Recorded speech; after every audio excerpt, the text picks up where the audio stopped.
शक्यता आहे का?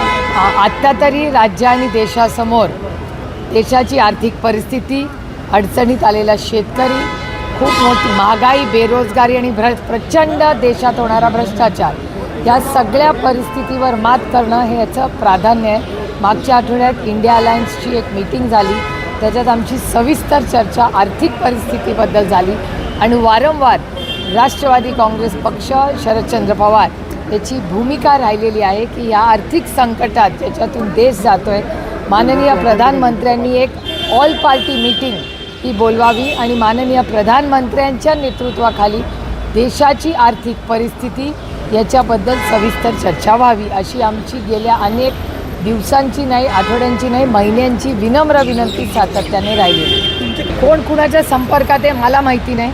आदरणीय पवारसाहेबांकडे कुठलाही प्रस्ताव आलेला नाही ना आदरणीय पवारसाहेबांनी कोणाला प्रस्ताव दिला आहे. बाकी तुम्हाला काही वेगळी माहिती असेल तर ती जरूर मला सांगा. तुम्हाला असं वाटतं की या स्थितीमध्ये विलिनीकरण एक वेगळा पर्याय असू शकतो?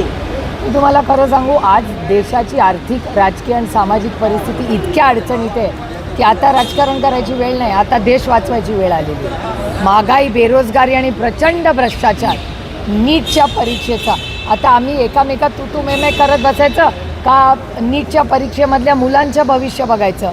आपापसात तू मे कोणी राजकीय पक्षांनी करायचे, विरोधक आणि सत्ताधाऱ्यांनी का आज महागाई, बेरोजगारीमध्ये अडचणीत आलेल्या प्रत्येक शेतकरी असेल, नागरिक असेल, त्याला आधार द्यायचा.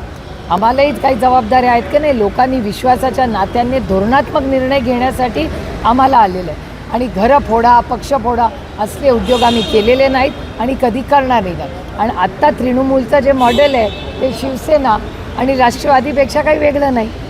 पहिल्या शिवसेनेवर हल्ला झाला, मग राष्ट्रवादीवर झाला आणि आता तो हल्ला तृणमूलवर होतोय.